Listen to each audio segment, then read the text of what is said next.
Salut les amis. Eh ben aujourd'hui donc on va faire quelque chose de spécial, quelque chose qu'on avait prévu depuis un bon moment et c'est le bon moment de le faire. Voilà. Donc si vous vous souvenez, on vient de terminer la peinture du camion, enfin de la cabine. Elle est toute comme neuve maintenant.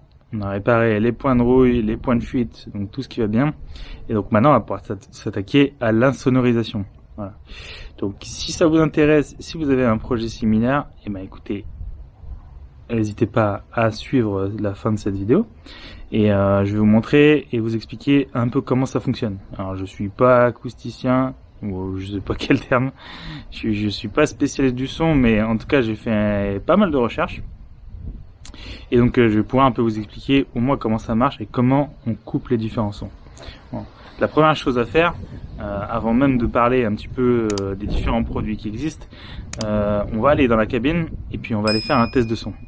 Comme ça, on va aller voir à combien de décibels on entend dans la cabine à l'arrêt et au démarrage. Voilà. Et puis, malheureusement, on ne pourra pas faire le test en roulant puisque le véhicule est totalement démonté suite à la peinture. Mais au moins, on aura une base de test qui est cohérente avec le même appareil de mesure et donc dans les mêmes conditions. Voilà. Donc, on va mesurer ça et après, je vous explique la suite. Bon voilà les amis dans le camion, bon encore avec ces super habillages parce que j'étais en train de terminer la peinture des portes, mais je vais pouvoir attaquer derrière comme j'ai terminé l'insonorisation. Et comme je vous disais, pour mesurer la sonorisation déjà on va mesurer avant et après démarrage du moteur, histoire d'avoir des points de comparaison corrects.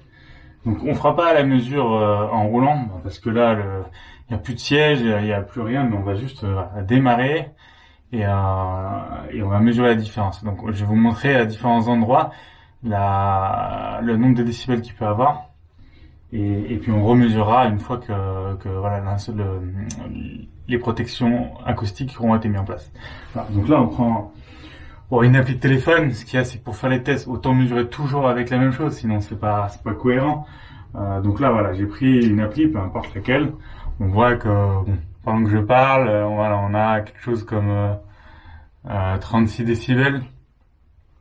Donc voilà, je vais arrêter de parler et on va mesurer. Voilà. Donc là.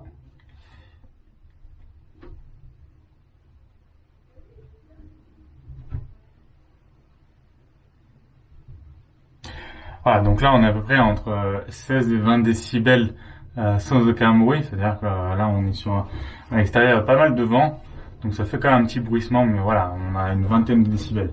Donc là on va démarrer le moteur et on va remesurer ce que ça donne, voilà, pour voir déjà au ralenti le nombre de décibels, et on positionnera donc le téléphone à différents endroits stratégiques pour voir un peu ce que ça peut donner.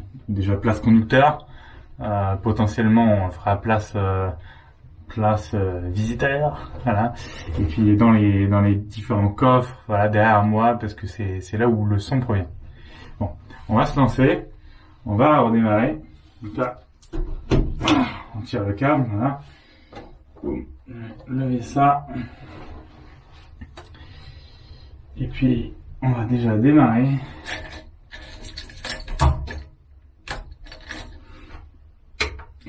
Ça va éteindre. Il n'y a pas de vitesse, c'est bien.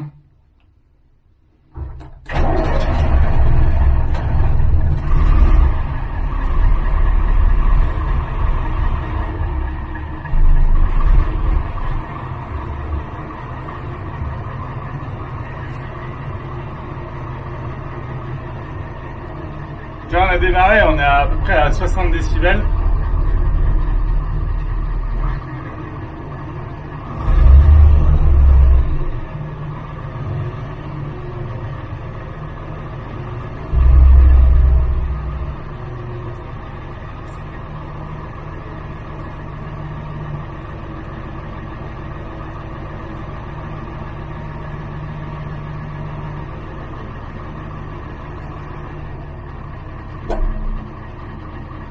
On va laisser gonfler, je vous reprends dans 2 secondes.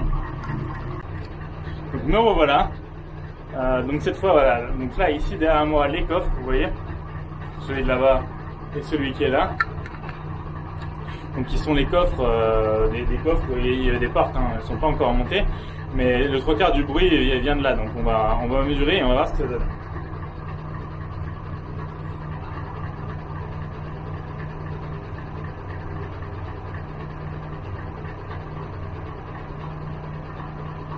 Donc là, on était à peu près à 70 décibels dans ce coffre-là. Donc là, on va se mettre à proximité du mur.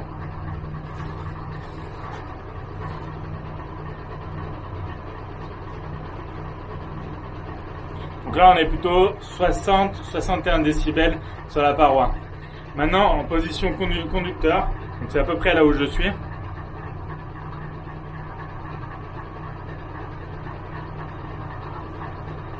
Allez, 58-59 de moyenne. Je vais me positionner un peu plus loin, on va regarder ce que ça donne. Donc là, on est en position enfin passager. Et donc là, on va voir.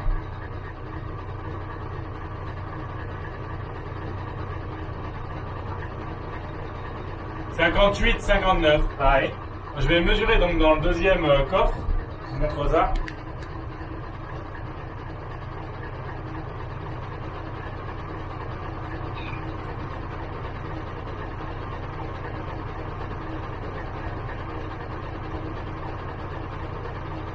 Donc là, 66 décibels.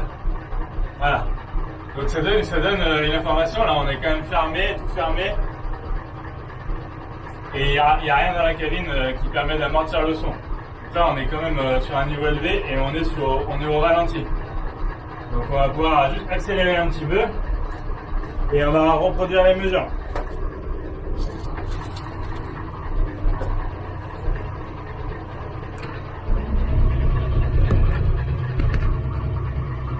Donc là, on va réaccélérer un petit coup. Voilà. Donc là, on voit plus le contour, mais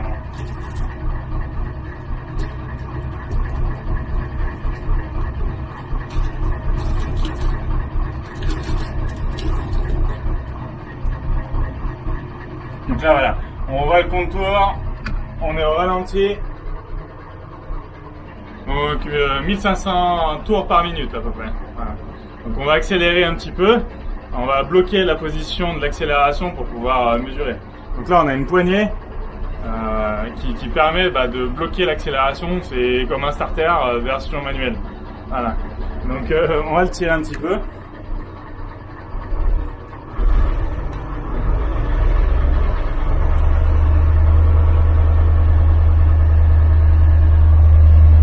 Donc là, tout de suite, là, il y a un peu plus de bruit. On est, tout à l'heure, j'ai dit une bêtise. On était à 500 tours par minute. Donc là, on est passé à 1500 à peu près. C'est beaucoup plus bruyant. Déjà, on va remettre exactement dans la même position.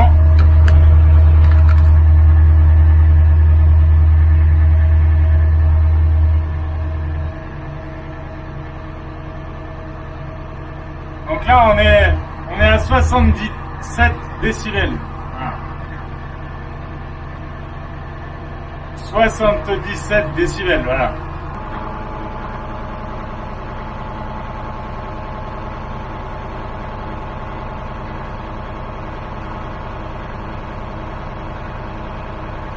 Là, à 75 décibels à peu près.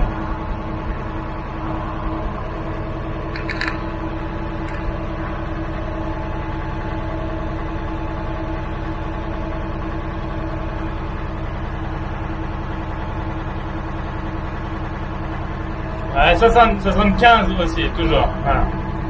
Donc on va pouvoir recouper. Ça a de gonfler sous le diesel. Voilà. Donc là, en tout cas, 70 décibels.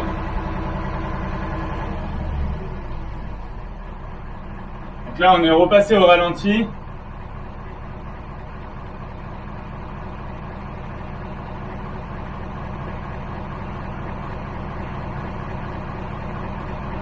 Donc 56, 57 décibels. Voilà. On va couper le moteur.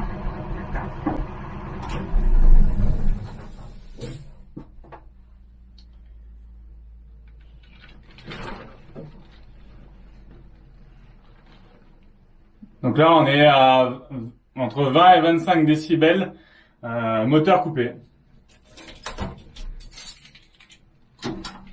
Voilà. Donc ça, déjà, ça prouve que 25, admettons qu'on prenne 25, on est monté jusqu'à 75, ça fait 50 décibels de plus.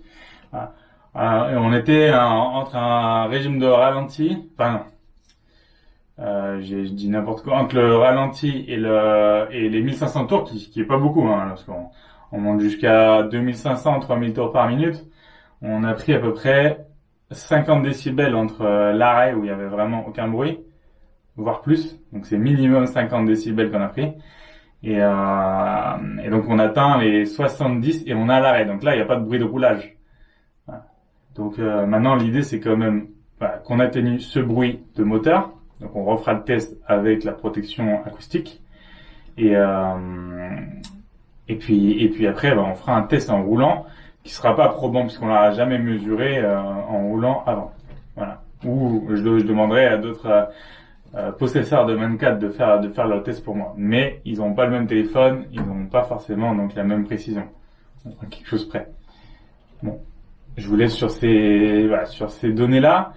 On va se lancer dans le montage des protections acoustiques et puis on fera le test.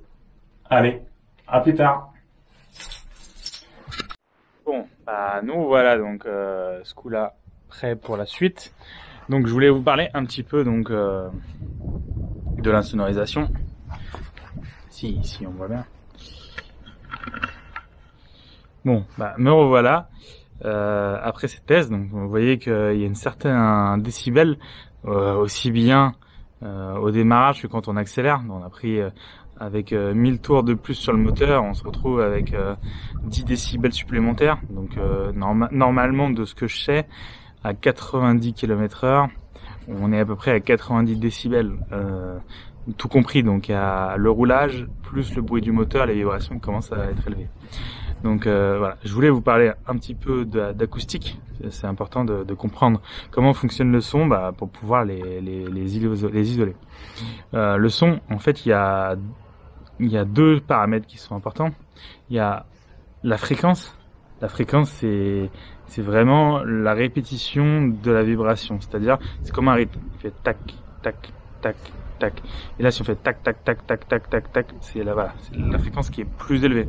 Donc, c'est un paramètre qui est important. Et après, il y a ce qu'on appelle l'intensité, ou en tout cas, le spectre, c'est vraiment la puissance sonore qui va avoir derrière. Donc, ces deux paramètres sont importants, parce que la fréquence va être le paramètre qui va traverser les matériaux. Et la densité, l'intensité, c'est vraiment la puissance du spectre. On va pas rentrer dans les détails, mais chaque matériau a des propriétés bien spécifiques, soit pour absorber les sons, soit pour la réverbération des sons. Donc, c'est important de choisir les bons matériaux pour les bonnes conditions. Donc, qu'est-ce qui fait du bruit dans un véhicule comme le nôtre? Il y a les vibrations issues du moteur, qui est un bruit grave avec une fréquence basse, qui va de 0 à 200 Hz. Et après, on va avoir des bruits de roulage qui peuvent avoir une moyenne plus élevée jusqu'à 400 Hz. Et on peut avoir les bruits extérieurs, les klaxons, le vent, plein de choses qui peuvent avoir une fréquence plus élevée. Et dans ce cas, il faudra d'autres matériaux pour les éteindre. Mais nous, le gros du son, il provient du moteur, qui est vraiment dans notre dos et qui est dans une boîte de conserve. Donc il va nous falloir des matériaux qui absorbent les fréquences qui vont jusqu'à 200 Hz. Voilà. Donc on va pouvoir parler de plusieurs matériaux.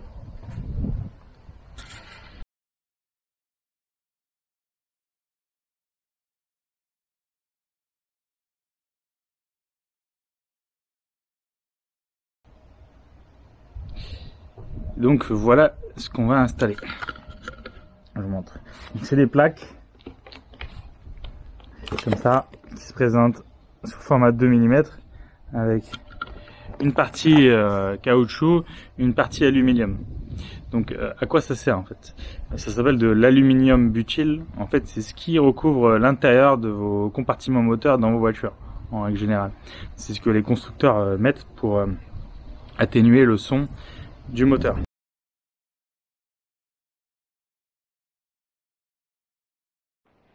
Bon, Voilà, dans la cabine.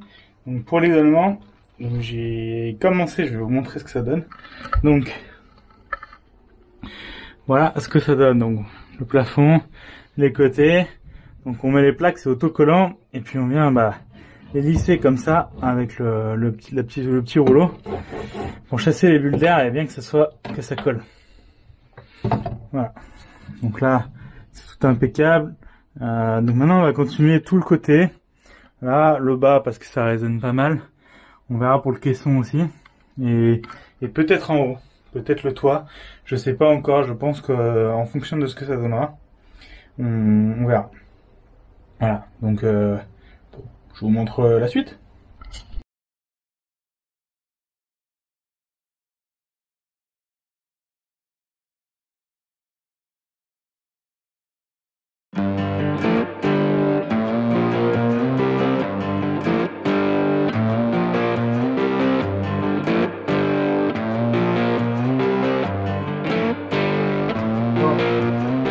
Les zones dans les coffres. Parce que là, on met du ruban comme ça. On met en rouleau. C'est la même chose. De l'aluminium butyl, donc il y a un peu de caoutchouc. Et donc c'est adhésif. Voilà. Je vous montre ça. Donc là, l'idée, c'est de le coller ici, comme ça, pour vraiment avoir la jointure en bas propre. Voilà. Et on fera la même chose de ce côté.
Cabine terminée de recouvert, hein, comme on le voit derrière, hop, il y en a de partout, à peu près en tout cas on a recouvert l'essentiel d'où venait le bruit et les vibrations. Donc on va pouvoir faire un test avec le téléphone, voilà, donc sur le même téléphone, même application, et comme ça on va pouvoir vérifier ce que ça donne. Donc là,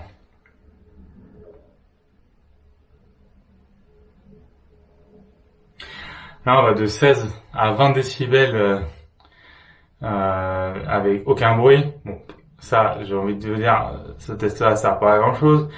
Mais en tout cas, déjà parce qu'il y a moins de vent dehors. Et donc, on va pouvoir démarrer et voir ce que ça donne. Donc, on va mettre le contact. Voilà.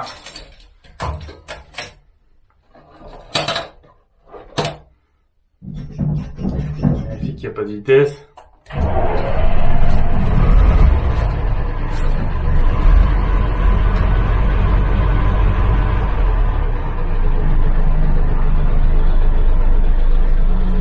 Donc là on est au ralenti. Première impression, ça a l'air beaucoup moins fort.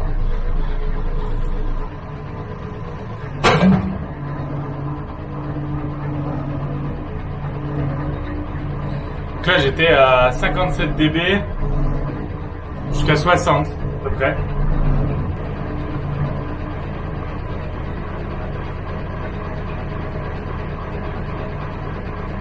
Donc 57 dB derrière dans le coffre. On va refaire les mêmes tests, hein. On va se mettre dans le petit compartiment derrière, on va refaire le test. Donc là, on est entre 61 et 65 dB dans le coffre. Donc on voit qu'il y a quand même un peu de résonance dedans.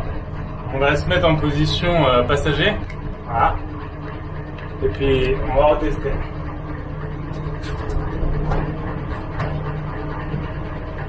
Donc me voilà en position passager. On refait le test, on vérifie.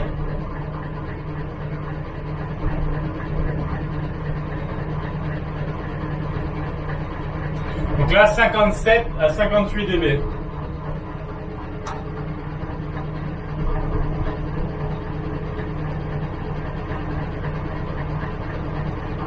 à 57 à 58 dB. Donc là, on est même plutôt bon par rapport au côté au côté conducteur. Il y a quand même du bruit derrière, mais on n'est pas trop mal. Voilà. On va essayer, la dernière fois on avait fait le test à un régime de 1500 tours par minute, donc on va se mettre à la même chose. Comme ça, on pourra comparer. Donc là voilà, on a atteint les 1500 tours par minute, on sent déjà que ça fait plus de bruit qu'il y a 2 minutes.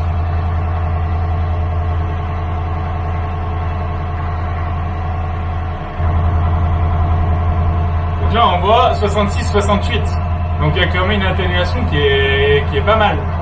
On a gagné 3-4 dB facile, sachant qu'à mon avis on était monté à plus de 70. Donc là on sent que c'est quand même moins bruyant. On va refaire le test dans les autres compartiments. Voilà, donc là on est revenu en régime nominal.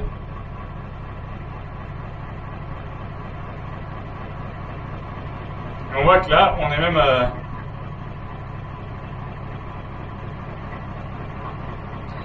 même descendu 55-58 dB.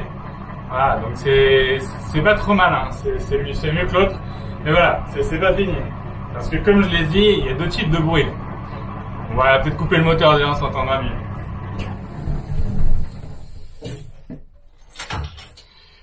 Voilà, donc là on a coupé. C'est mieux, on s'entend. Donc il y a deux types de bruit. Comme j'ai dit, il y a les bruits par vibration. Le moteur vibre et le bruit fait vibrer les matériaux qui se transmettent et génèrent des sons avec une certaine fréquence. Les moteurs, comme je l'ai dit précédemment, ont une fréquence plutôt faible, de l'ordre de 0 à 400 MHz. À 400 Hz, qu'est-ce que je commence déjà à dire des bêtises. Donc voilà. Donc déjà, il faut traiter les vibrations. Cette lourdeur, la vibration que génère le moteur. Donc ça, c'est ces plaques-là qui traitent. Donc ces plaques-là, elles ont en fait une sorte de couche de bitume avec une couche d'aluminium qui vont amortir les sons. Donc ça, c'est important de traiter à l'endroit où ça vibre principalement. Maintenant, il y a un autre type de bruit. C'est le bruit qui se propage et qui vient rebondir sur les parois. Et celui-là, plus qui se propage, il va rebondir, ce qui génère une forme d'écho. Et ça, c'est pas fait pour traiter ce genre de bruit. Donc tous les bruits extérieurs, les ventilateurs, le bruit de roulage, qui n'est pas des vibrations, mais vraiment le bruit de sifflement, le bruit du moteur, mais pas généré par la vibration, mais vraiment le bruit généré par le moteur, ou tous les bruits extérieurs qui vont se répercuter dans la cabine. Voilà, cela on va pouvoir la traiter, mais on va la traiter avec de la mousse acoustique. Voilà. Donc on fait une différence entre les deux, où on va mettre de la mousse. Donc j'ai prévu deux types de mousse. Une première adhésive anti-huile, anti-chaleur, qui vient faire un tapis au sol, lisse, qu'on va pouvoir nettoyer. Et une autre qui est un peu légèrement alvéolée, mais très peu. Contrairement, c'est pas un effet pyramidal, on va pas mettre ça. Qu'on va traiter derrière moi. Donc ici, quand on va reprendre là, on va traiter voilà, donc toute cette partie-là et le toit aussi, enfin le plafond, avec une mousse légèrement alvéolée qui a une capacité d'absorption des basses fréquences relativement élevée. Voilà. Donc c'est une mousse qui sera un peu épaisse, mais on va la positionner juste à des endroits stratégiques.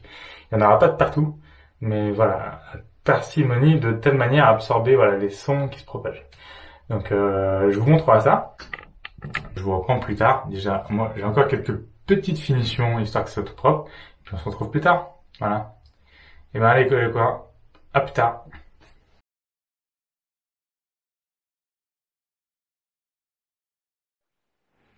Bon, bah, je vous avais promis qu'on termine l'isolation de la cabine.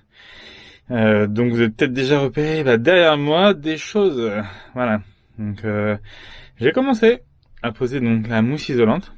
Donc on est parti sur une mousse, voilà, donc d'isolation, légèrement alvéolée avec une surface un peu texturée et qui est un peu légèrement plastifiée pour éviter l'absorption de l'eau. Voilà, donc elle absorbe pas l'eau et c'est une mousse qui fait 5 cm d'épaisseur. Voilà, donc c'est plutôt épais et elle a l'avantage, comme je vous ai dit dans la précédente vidéo, celle-ci elle absorbe les sons qui ont une fréquence plutôt basse. Voilà, donc c'est même à la base une mousse qui qui équipe les machines industrielles, voilà, pour réduire les bruits. Donc c'est des mousses qui rentrent à l'intérieur des machines industrielles, tout ce qui est usinage, des choses comme ça.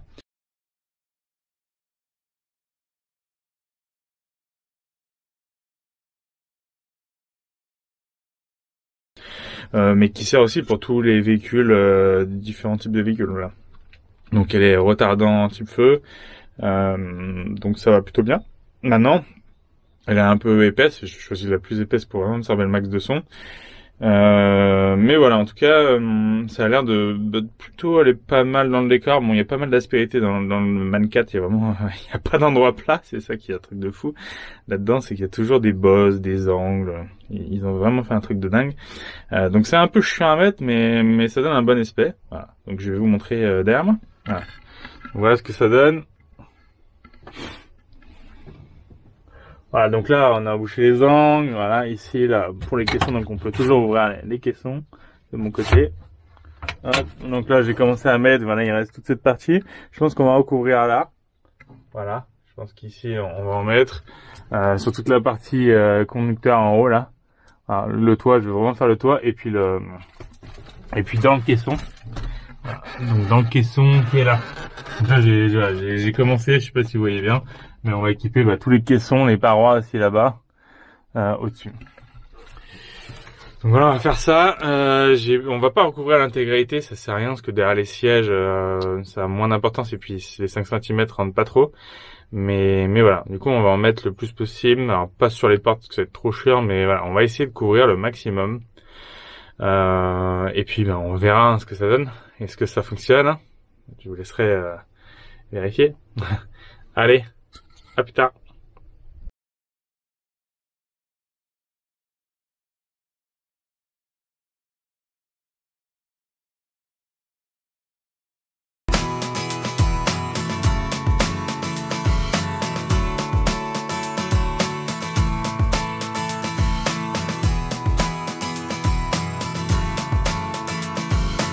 Et ben voilà, donc c'est fini l'isolation, on a fini, on a mis partout. Donc bon, la majorité des cas, parce qu'il faudrait vraiment rajouter partout. Mais j'ai capitonné à peu près ce que je voulais. Il en manquerait peut-être un peu dans les coffres et à 2-3 petits endroits, mais bon, on couvre bien les 50% à peu près. Donc je vais vous montrer ce que ça donne. Donc regardez. Donc le plafond. Hop. Voilà, je sais pas si vous voyez. Hop. Donc là, autour du trou d'homme, là-bas. Hop. Donc le côté, derrière vers les coffres, et donc derrière moi, voilà. Donc là toute la niche est capitonnée parce que celle-là il y a vraiment aucun obstacle devant. Voilà. Et on a fait le dessous un petit peu. Donc là on voit que c'est pas tellement fini, mais j'ai utilisé les chutes. Pareil sur le petit mur du fond, voilà, on voit un petit peu. Mais voilà. Et donc j'ai fait dans les coffres également. Voilà, j'ai mis un bout au fond. Je sais pas si vous voyez. Voilà, donc maintenant, le moment tant attendu, le test. Le test décibels, comme on l'avait fait la dernière fois. Donc, je vais raccrocher. On va redémarrer. Et on va refaire le test au ralenti, comme on a...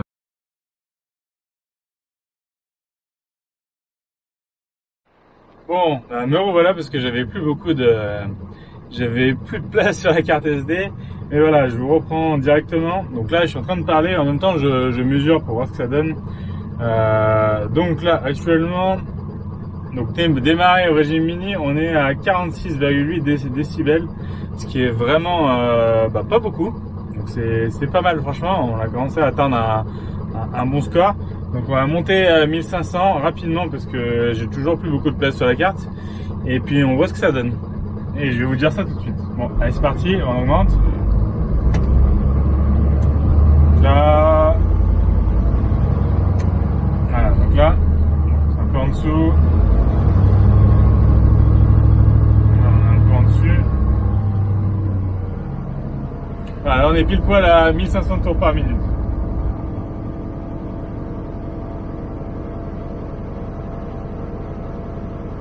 Donc là on est à 59 voire 61 décibels, on est pas mal.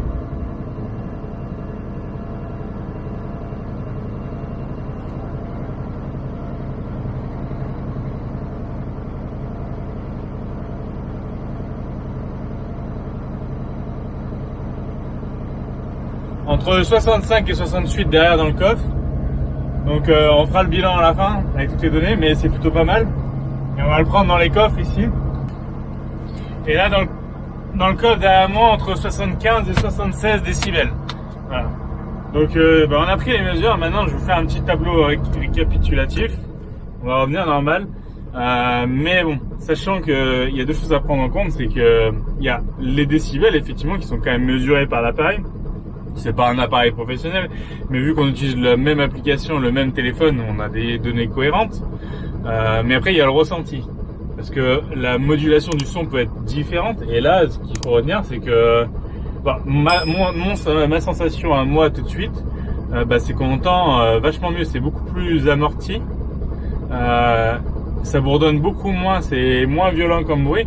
Donc voilà, moi je pense que le test il est réussi. Et c'est intéressant, on avait pris le véhicule entre temps sans la mousse et déjà j'avais noté une bonne amélioration du son qui est vraiment amorti.